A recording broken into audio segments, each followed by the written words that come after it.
Annabelle ay lumalayo sa simbahan sa paghahanap ng sagot dahil sa katugwan, hypocrisy, and distrust. Having grown up in an age of transparency, youth are highly sensitive to gaps between teaching and culture. No? Ako, wala naman sabi. Wala naman sabi. Aba, kumuha ka na ba? Pwede ka na ba? Oo, kumaka yung hypocrisy mo sa mga young people to empower the church to become better. Doon sa part na yun na it's not necessarily. Yun guys, hihintayin ko siya maglabas ng sarili niyang mantika. Mas maganda kasi yung sarili niya mantika yung papanggisa natin.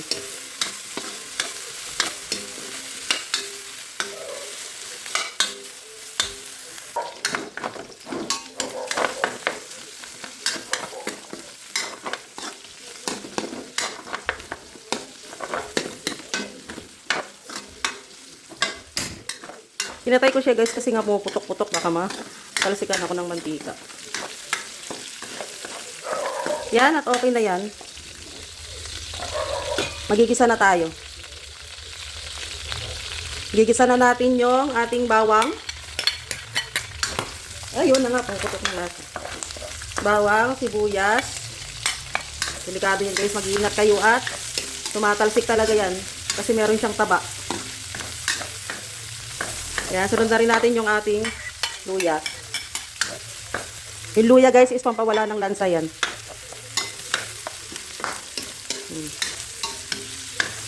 Mas masarap pa rin talaga magluto sa ganitong kawali.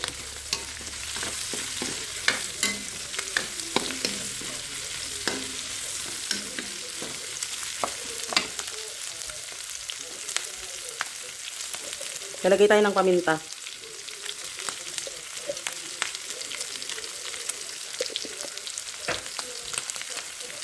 Yan guys, maglalagay rin tayo ng patis. Yan.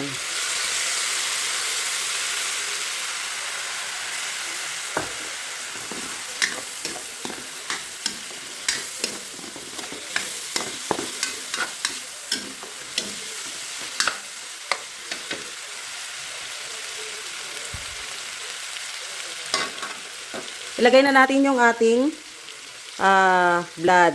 Yan, dugo. Yan guys, salain nyo siya kasi baka mayroong buo-buo. Yan. Yan, katulad yan, may buo-buo. Yan. Yan, i-ano nyo lang siya ng sandok. Yan, ganyan guys. Para pagka niluto nyo siya, yan, wala talaga siyang buo-buong dugo. Yan.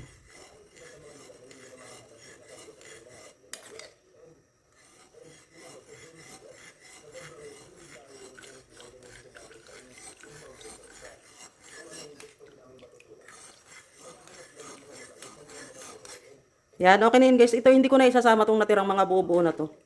Yan.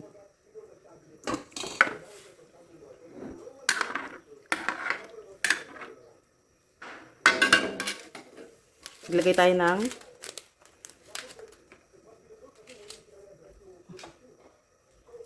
lagyan natin guys ng suka. Yan.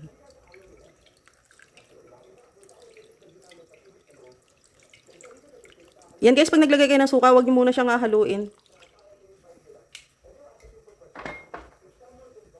Hayaan na muna natin siyang kumulo. Yan guys, dahil kumukulo na siya, yan sumusulak-sulak na pwede na natin siyang haluin. Dahan-dahan lang.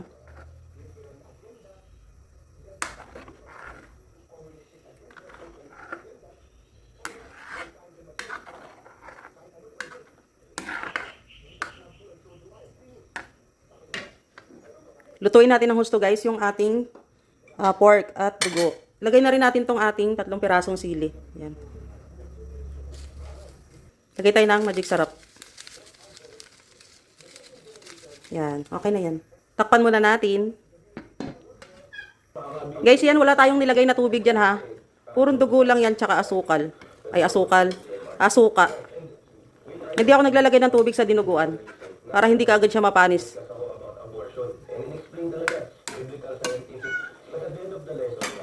Yan, hintayin natin siya maiga. Mas masarap yung kunti na lang yung sabaw niya.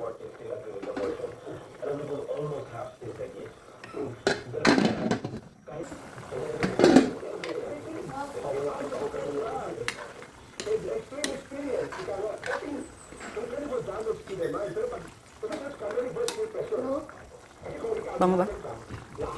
Bango, Len?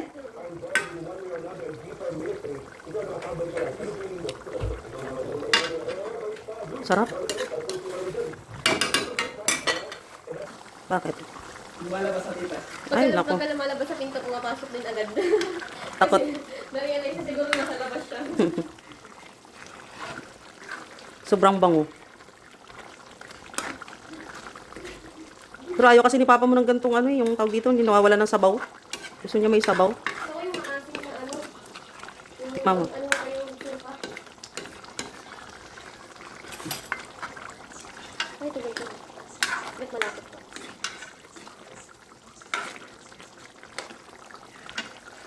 Tabang ba? Tabang pa? Bo, Tikman mo. pareho na kayo ni ate mo maano sa maalat. Hindi pa nagkulat ng suka. Yan na, malapot-lapot na. Yung sabaw ng ating dinuguan.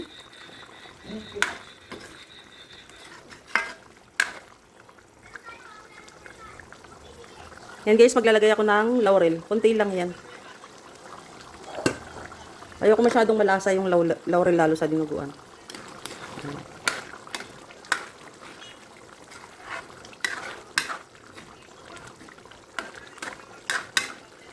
Luto na! Okay na to?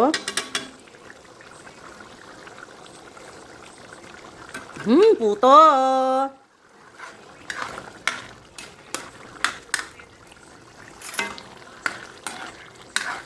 Luto na guys, oh. Yung ating dinuguan. Hindi naman siya, oh. Wow!